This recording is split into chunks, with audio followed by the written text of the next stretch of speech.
Түлкібастықтардың шаттығы еселеніп жатыр. Ауданда тағы 2 мектеп пайдалануға берілді. Тау халқының қуанышын облыс әкімінің орынбасары Ербол Садыр бөлісіп қайтты. Тілші сабақтасын.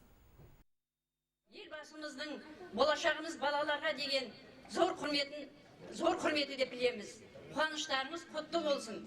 Бұл соңғы бір аптада ашылып жатқан әлеуметтік нысандардың үшіншісі. Еңбек ауылының 200-ге жуық баласы енді 30 мектепте дәріс алады. Іші кең, лингафонды мультимедиалық жабдықтармен қамтамасыз етілген. Аумағы 1,5 гектарды алып жатыр. Былтыр мамыр айында басталған құрылыс жұмыстары өз мерзімінде тапсырылып отыр.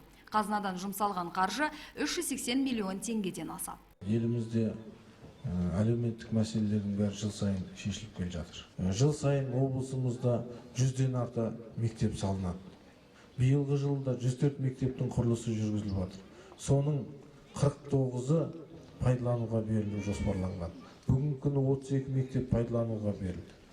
70 мыңнан аса оқушылар бірінші классқа, бірінші сыныпқа келіп отыр. Келдемашат ауыл округы Жиынбай ауылының бой тіктеген бұл білім ошағы 4-шісі. Мұнда да 200-ден астам бала білім алады. Заманауи озық үлгідегі жабдықтармен жарақталған нысан 37 миллион теңгеден астам қаржыға тұрғызылды. Жауапты мердігер мекеме өңір жауапкершілігі шектеулі серіктестігі. Белгіленген уақытқа дейін бар жұмысты бітіріп, мектепті жаңа оқу жылына сақадай сай етті. Жалпы Түлкібас ауданында әлі де бірнеше білім ошақтарының құрылысы жүргізіліп жатыр.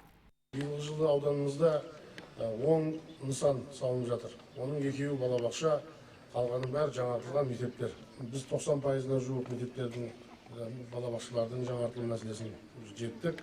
Қатысу пайызда балабақшаның да 90%-ға жетіп отырмыз.